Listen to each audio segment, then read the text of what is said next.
Bonsoir mesdames, bonsoir messieurs. La soirée vous plaît jusque-là, ça va? Alors, pour les quelques allergiques aux dentistes qu'il doit y avoir dans la salle, ne partez pas tout de suite. J'en ai pas pour longtemps. Savez-vous que rien ne vaut une dent naturelle? Que ce soit sur la résistance ou l'esthétique, la nature a quand même très bien fait les choses. C'est particulièrement vrai pour vos incisives, celles qui font la personnalité de votre sourire. Mais savez-vous aussi qu'avec le temps, les soins successifs et l'âge, elles s'usent et se fragilisent, même sous les couronnes? Et le jour où ça casse, nous dentistes, parfois on se dit qu'est-ce que je vais bien pouvoir faire avec ce qui reste? Alors, on vous le dit pas, on le pense très fort. Alors, on peut se dire j'enlève cette dent, je mets un implant. Facile. Sauf que c'est une chirurgie invasive, plutôt onéreuse, et qu'on ne peut pas utiliser dans tous les cas. Et donc, beaucoup de personnes ne peuvent pas se le permettre. Et si au contraire, on essayait de renforcer votre dent pour la garder?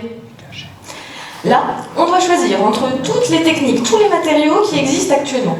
Et il y en a beaucoup. Et comme la science n'aide pas vraiment à faire un choix, chacun fait ce qu'il estime être le plus résistant. Un petit peu à sa sauce, quoi. Et moi, c'est là-dessus que je veux travailler. Je veux comprendre scientifiquement, cette fois, ce qui marche le mieux pour renforcer ces gencives, pas les gencives, les dents fragiles. Je vais donc prendre toutes les techniques. Ensuite, je vais les tester en laboratoire. Ensuite, je vais les... Attendez. Ça va pas du tout. Ça va prendre beaucoup trop de temps. Comment je peux faire? J'ai une idée. À la place, je vais créer une dent, une seule, mais virtuelle. Oui, une incisive numérique construite à partir d'images 3D et simulée par des logiciels de biomécanique.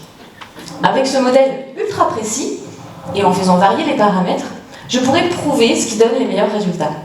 Savoir quels matériaux utiliser, et même potentiellement pouvoir prédire les risques d'échec. Un peu comme si j'avais une quantité illimitée d'échantillons dans mon ordinateur. C'est beau, non? Et tout ça en vous laissant tranquille. Et demain, avec ces modèles virtuels, on peut imaginer aller encore plus loin, vers une dentisterie personnalisée, adaptée à chaque bouche, à chaque sourire. Parce que le progrès, ce n'est pas uniquement savoir remplacer ce qui a été perdu, c'est aussi savoir préserver ce qu'on a déjà. Merci.